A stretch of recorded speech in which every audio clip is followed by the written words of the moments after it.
साथियों नमस्कार। एक बार फिर से आपका स्वागत है रूल्स की पाठशाला यूट्यूब चैनल पर। आज का टॉपिक है सरकारी कर्मचारी को मिलने वाले गिफ्ट। क्या सरकारी कर्मचारी गिफ्ट को स्वीकार कर सकता है, उसके संबंध में है। अगर गिफ्ट को स्वीकार करना है तो उस कंडीशन में क्या उसकी लिमिट्स हैं। अलग अलग ग्रुप के अनुसार ग्रुप ए बी सी तीनों ग्रुप को हम डिटेल में देखेंगे कि गिफ्ट्स की लिमिट्स क्या है और कौन कौन सी स्थिति के अंदर गिफ्ट्स को स्वीकार नहीं कर सकता है, और गिफ्ट्स की और क्या क्या माध्यम हो सकते हैं जिनको स्वीकार या अस्वीकार कर सकता है। जनरल ऑर्डर के अंदर देखें तो कुछ मामलों को छोड़ करके सरकारी कर्मचारी को स्वयं या उसके परिवार के किसी सदस्य के द्वारा उपहार नहीं लेना चाहिए। कुछ एक कंडीशंस हैं उनको छोड़ करके, जैसा कि पॉइंट नंबर 2 के अंदर बताया गया है कि जब आपको रिपोर्टिंग की आवश्यकता होती है, जैसे कि किसी सरकारी कर्मचारी की शादी की सालगिरह हो या जन्मदिवस हो या कोई शादी पार्टियां हो या कोई धार्मिक आयोजन हो या कोई सामाजिक आयोजन हो या कोई जैसे प्रथागत या रीति रिवाज का कोई कार्यक्रम हो, उस स्थिति के अंदर सरकारी कर्मचारी गिफ्ट को स्वीकार कर सकता है और उसकी प्रायर परमिशन लेने की आवश्यकता नहीं होती है। उसकी सिर्फ रिपोर्टिंग करना ही अनिवार्य है। लेकिन जो नीचे दिया गया है कैडर के अनुसार ग्रुप ए बी सी में जो लिमिट्स हैं उसी लिमिट्स के अंदर होना चाहिए, और जो गिफ्ट देने वाला है उसका सरकारी कर्मचारी के साथ में कोई कार्यालय संबंध नहीं होना चाहिए। अपने कोई निकटतम रिश्तेदार है या कोई पारिवारिक सदस्य है या कोई व्यक्तिगत मित्र हैं जो कि कार्यालयी लेन देन नहीं रखते हैं, उसको उसके लिए आपको प्रायर परमिशन लेने की आवश्यकता नहीं है। जैसा कि आप सारणी के अंदर देख रहे हैं, ग्रुप ए के लिए 25,000 रुपये तक के गिफ्ट की लिमिट है। उसके साथ भी कंडीशन है कि कार्यालयी संबंध नहीं होना चाहिए सरकारी कर्मचारी के साथ में।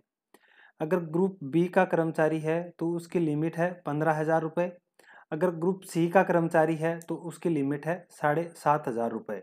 कर्मचारी का कोई विदेशी प्रतिष्ठान या कोई वेंडर इससे किसी भी प्रकार का कोई गिफ्ट मिल रहा है, इसके लिए आपको पहले अपने प्राधिकारी से प्रायर परमिशन लेना आवश्यक है। उसकी भी लिमिट्स दी गई हैं, जैसे कि ग्रुप ए और बी के लिए 5,000 की लिमिट है और ग्रुप सी के लिए 2,000 रुपये की लिमिट है, और ये भी अपने प्राधिकारी की बिना स्वीकृति की स्वीकार नहीं कर सकता है। यदि सरकारी कर्मचारी के द्वारा परमिशन के लिए अपने प्राधिकारी से मंजूरी के लिए लेटर दिया है और 30 दिन के भीतर अगर आपके प्राधिकारी की तरफ से किसी प्रकार का कोई भी जवाब नहीं आता है तो आप यह मान सकते हैं कि आपके द्वारा मांगी गई स्वीकृति प्रदान कर दी गई है।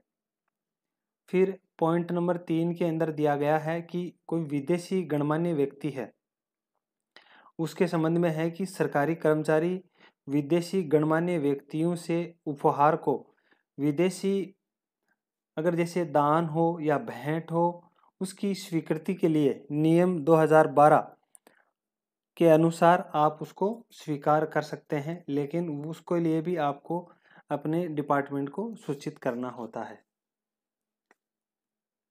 फिर पॉइंट नंबर 4 में है कि सरकारी कर्मचारी किसी भी विदेशी संगठन या विदेशी जो प्रतिष्ठान है या कोई ऑर्गेनाइजेशन है उससे उपहार की स्वीकृति नहीं है, उसे आप उपहार स्वीकार नहीं करना चाहिए।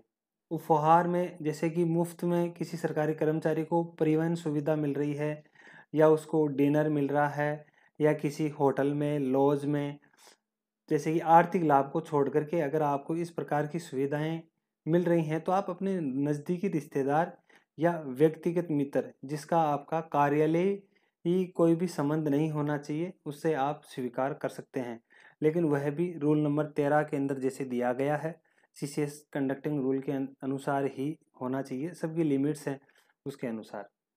फिर पॉइंट नंबर 6, निजी न्यायालयों में या कोई ऑर्गेनाइजेशन में स्थापित आर्थिक लाभ या कोई भी पुरस्कार है उसको सरकारी कर्मचारी को स्वीकार नहीं करना चाहिए, जो कि रूल नंबर 14 के अंदर दिया गया है।